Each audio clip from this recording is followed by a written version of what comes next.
Hello everyone, good morning. I am Altair D. Kali and together with Cassandra Tumanot, Lauban Indira Yusrin, Lawan Khalid, and Ligaswi Carl Steven.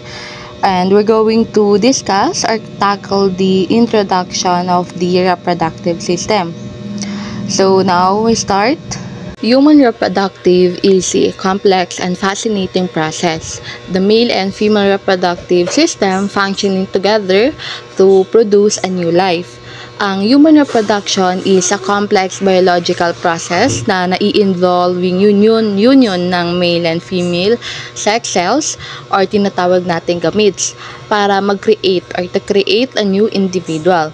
It is a fundamental aspect of human life, ensuring the continuation of the species. So, itong process na to encompasses various stages from the development of reproductive organs to the birth of a child. System. So, the female reproductive system functions, ang functions na is to produce gametes and reproductive hormones. Katulad ng male reproductive system, however, it also has the additional task of supporting the developing fetus and delivering it to the outside world. Unlike naman sa male reproductive system, ang female reproductive system is located primarily inside the pelvic cavity. Ang female sex organs consist of both internal and external genitalia. Together, they comprise the female reproductive system, supporting sexual and reproductive activities. Now, let's start to the external genitalia. Ang external genitalia, or also known as the vulva or pudendum, refer to the visible external structure ng reproductive system in both males and females. Itong structures na to is play crucial roles in sexual function, urination, and protection of the internal reproductive organs.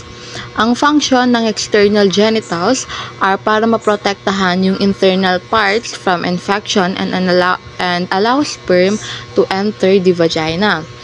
Ang vulva is the collective name for all the external genitals. So, parang a lot of people is usually they mistakenly use the term vagina to describe all the male reproductive parts. However, yung vagina is its own structure located inside the body. So, the external genital organs or vulva are held by the female perineum.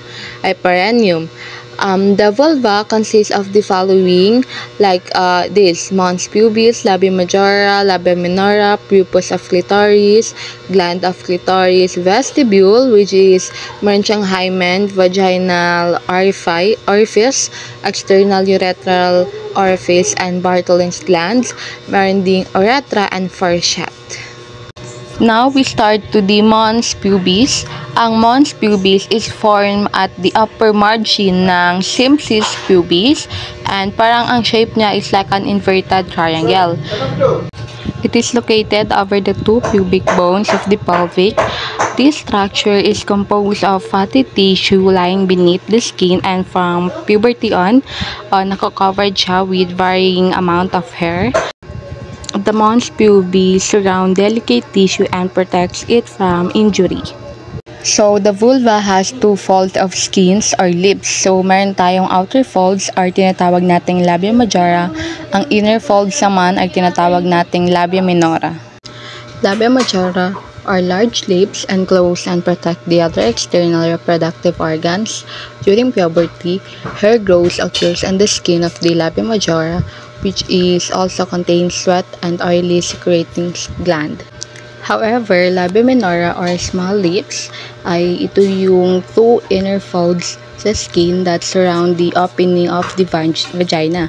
Ang vagina is ito yung canal that joins the lower part of the uterus to the outside ng katawan.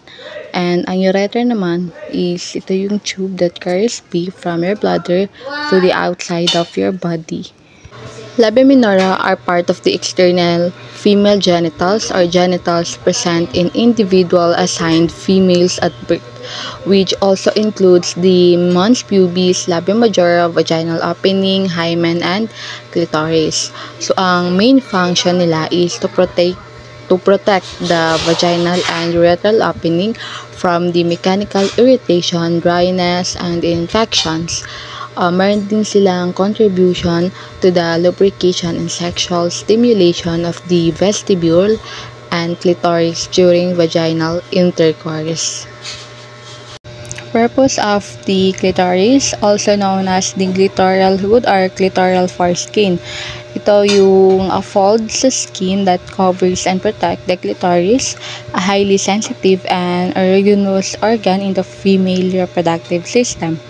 While often overlooked, the purpose of the clitoris plays a crucial role in sexual pleasure and overall well-being.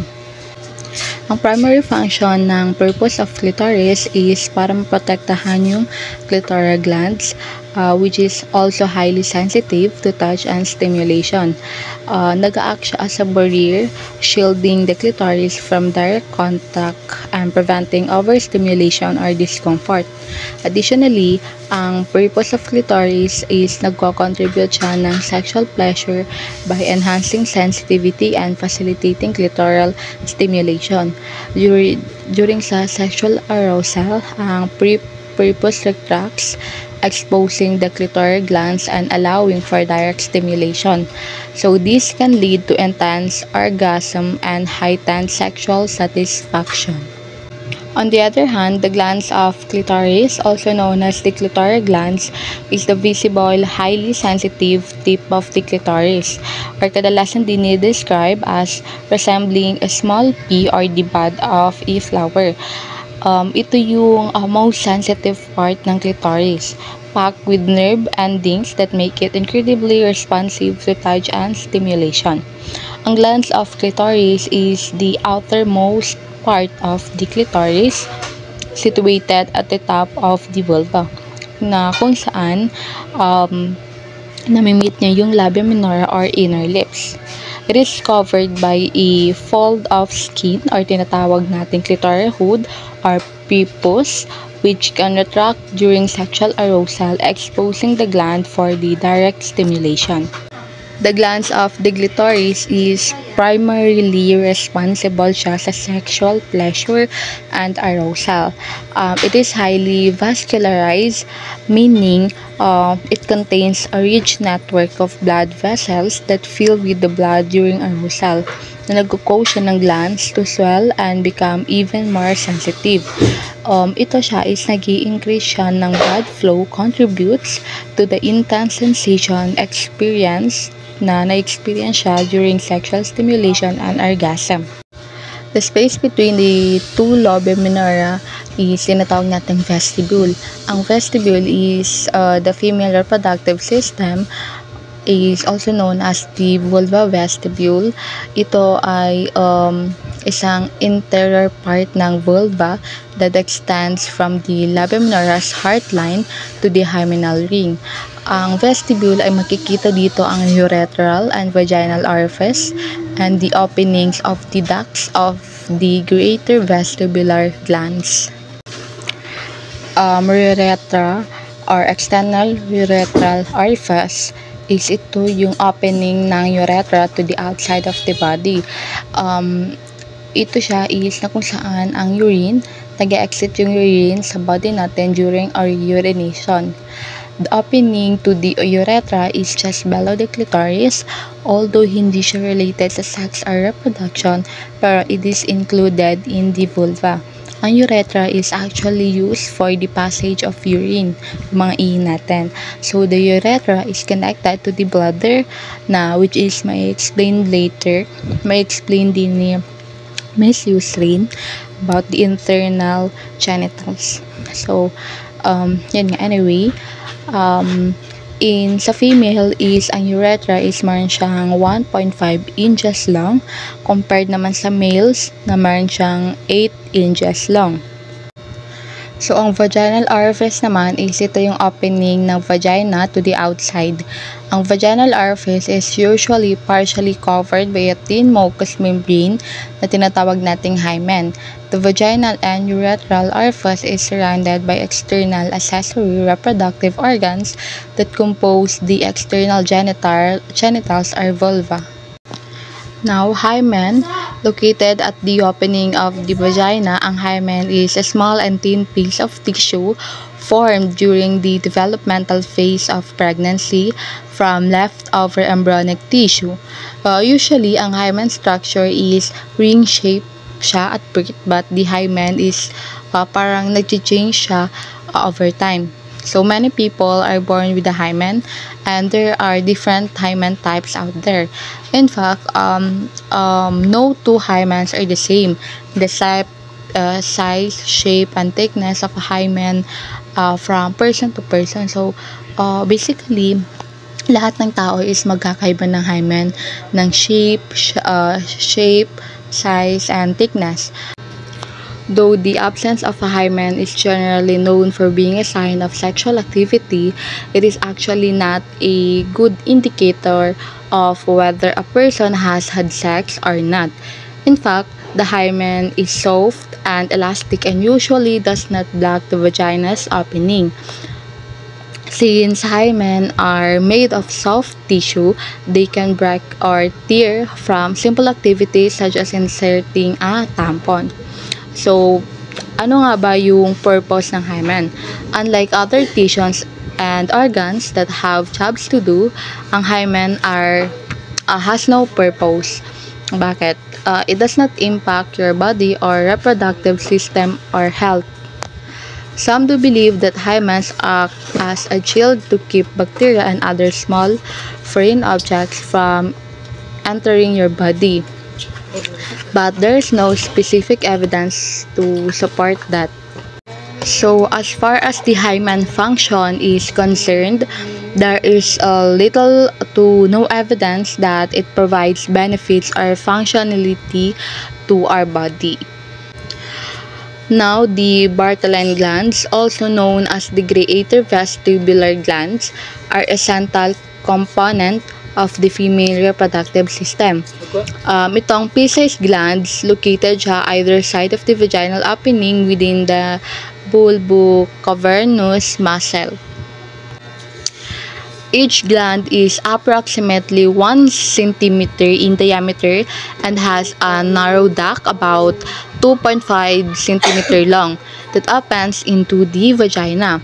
Ang primary function ng Bartholin gland is to secrete mucus which serve as the lubricant for the vagina, particularly during sexual arousal. This lubrication is tinutulungan niya yung i-facilitate yung comfortable sexual intercourse and para ma-maintain yung moisture of the vulva. So, fourchette is a small thin fold of skin that forms a V shape at the junction of the labia minora. Ang fourchette ay located siya above the vaginal opening and below naman ng anus. So, ang appearance ng fourchette ay depende sa factors katulad ng age, ethnicity, and individual anatomy. Some women may have a more prominent fourchette, while others may have a less noticeable one. Ang fourchette ay does not have a specific function behind or beyond its anatomical role in the vulva. However, it is a sensitive area that can be a source of pleasure during sexual activity. Some women may find that stimulation of the fourchette enhances their arousal and contributes to orgasm. Menopause is a natural biological process that marks the end of woman's reproductive years. Nangyayari ang menopause when the ovaries stop producing eggs and the hormones estrogen and progesterone, which regulate menstruation and ovulation, decline significantly. So, understanding the stages of menopause. Ang menopause is not an event but a process, typically occurring over several years. Ang process na to is nade-divide siya into 3 stages. The first is perimenopause or menopausal transition. Second is the menopause, and the third is the postmenopause. Ang perimenopause or menopausal transition is ito yung stage that can begin 8 to 10 years before menopause, when the ovaries gradually produce less estrogen. It's characterized by irregular periods, hot flashes, mood swings, and other symptoms. Number 2, or the second stage, is menopause. This stage naman is a specific point in time when a woman has gone 12 consecutive months without the menstrual period. Sa stage na to, ang ovaries have ceased releasing eggs and estrogen production is minimal. The last one is postmenopause. This is a period after menopause lasting for the rest of woman's life, while most menopause symptoms subside in postmenopause. Some women may experience mild symptoms for several years. The average age of menopause in the United States is 51, but can range from the late 40s to the early 50s. Ang perimenopause can last for 2 to 8 years with an average of 4 years. So, the symptoms of menopause can cause a variety of symptoms, both physical and emotional. So, ang common symptoms ay included ang hot flashes, which is yung a feeling of warmth na nafe-feel sa katawan natin, na kadalasang accompanied by sweating and flushing. Next is the night sweats, which is hot flashes that occur at night. Kadalasan na-interrupt yung sleep natin. Next is the vaginal dryness, which is isa ito sa common symptom due to decreased estrogen levels, which can cause discomfort during intercourse. Irregular periods. Periods may become shorter, longer, heavier, or lighter, and may be missed altogether. Next is mood changes, which is mapafeel natin yung irritability, mood swing, anxiety, and depression na common symptoms during menopause. Next is sleep problems. Difficulty falling asleep, waking up frequently, and not feeling rest are common. So, in conclusion, ang female reproductive system is isa siyang remarkable and intricate system that plays a crucial role sa creation of new life.